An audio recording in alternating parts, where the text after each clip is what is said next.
Hi and welcome again to Seekers and Cynics. My name is Richard Bentley and this is Bodmin Road Church, and this is our weekly attempt to answer people's questions and explain the Christian faith. And the question I want to look at this week is one that somebody posted on the comments section on Seekers and Cynics, which was this: why would intelligent people believe this BS? They said, why would intelligent people believe? And that's the question I want to look at today. The very first point I want to make, just to be clear, is that intelligent people do believe in Christianity, do believe in God, do believe in the resurrection of Jesus Christ from the dead.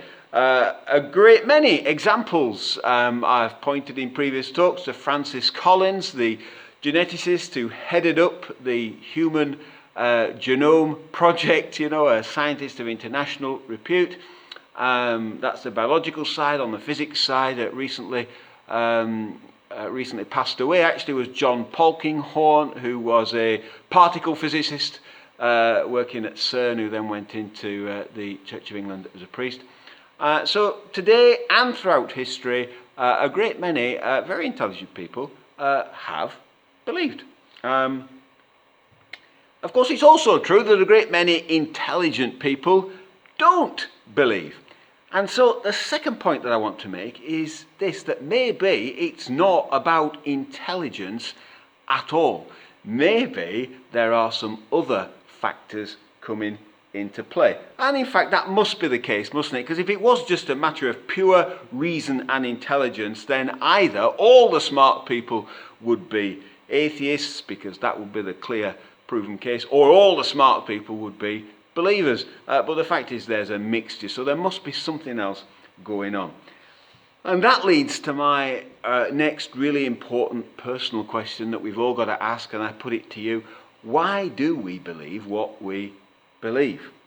And you can't answer, when I say, why do you believe what you believe? You can't answer, well, because I'm smart, because we've just proven that, that can't be the right answer, because there are smart people on both sides of the argument. So why do we believe what we believe? And I, as I say, would challenge you, and I do it regularly myself, sort of stress test my own faith and ask, why do I believe the things I do, and do they hold up? We've got to think carefully about that question. The Bible suggests that believing or unbelieving starts not in the head, but in the heart. That means with our character and with our will. There's a line in Psalm 53, it says this: the fool says in his heart, there is no God. Now, don't get offended by that. I'm not insulting anybody's intelligence with that word fool, and neither does the Bible intend to.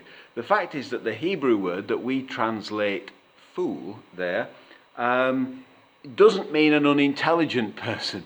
The Hebrew word there refers to a rebellious or arrogant person.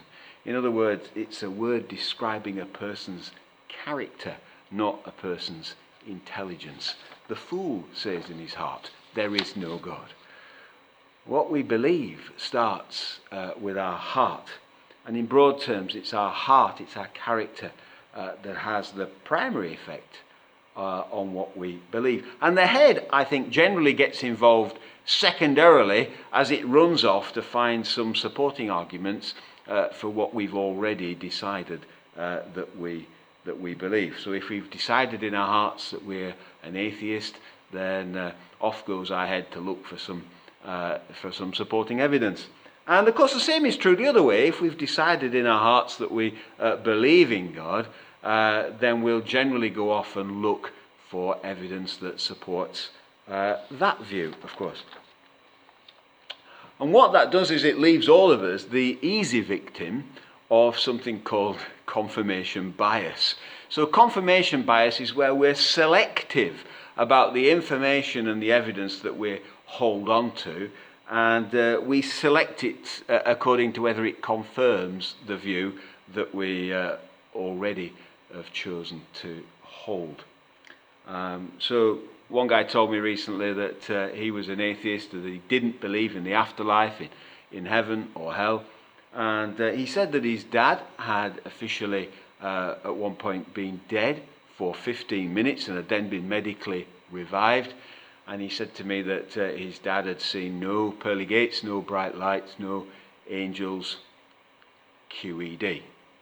That's an example of confirmation bias. Now, I don't actually put much faith at all in any of those stories, even wonderful stories of near-death experiences or death experiences, because it seems to me it could all just be the human mind playing tricks. But if you were going to use those as evidence, or you were going to put some store by those near-death stories, then the smart way to do it, and the intelligent way to do it, and the scientific way to do it would be to collect the testimony of as many people as possible from different backgrounds and cultures, and to gather their testimony and do a proper piece of study. But what this chap was prepared to do was to say, well, I'll settle for just one case and what my dad said. That's an example of confirmation bias. We just select the evidence that already fits the view that we hold. You see, I think the heart so often determines what the head is allowed to go looking for. And, you don't want to stumble over God, do you, if you're an atheist, because that would be slightly embarrassing. So you might then ask, of course, well, does that leave any of us with any hope at all, believers or unbelievers?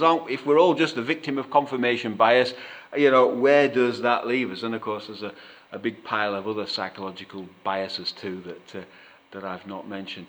I think there is hope. I think there is hope of us finding truth, but it relies on three things. It relies on us willing to be self-aware, to be honest, and to be humble. We've got to be self-aware enough to know what's going on with those biases. And we've got to be honest enough to know that sometimes we'd rather not believe in God because there are moral implications of that. So it suits us to dismiss that idea. And we've got to be humble enough to recognize the great gaps in our knowledge and at times the faultiness in our powers of reasoning.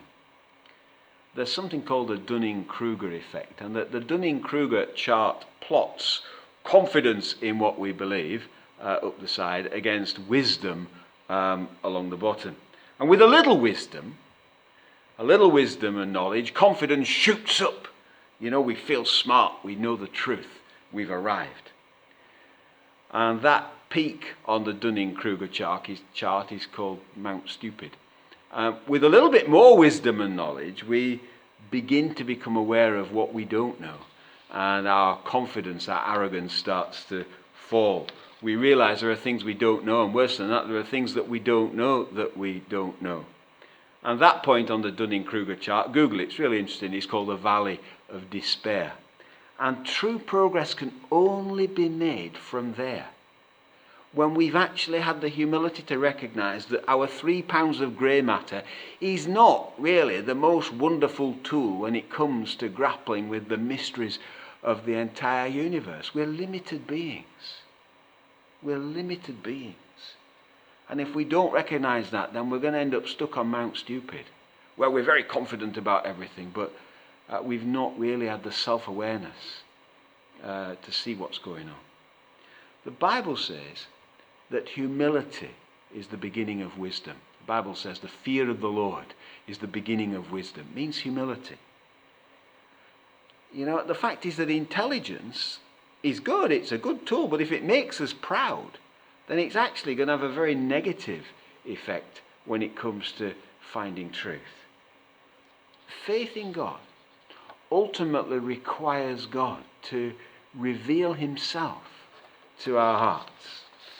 And God will do that with humble, open, seeking hearts. But he simply can't do that when he encounters closed minds. And intelligence will make very little difference either way. The real question is are we humble? And how open is your heart? I'll see you next time.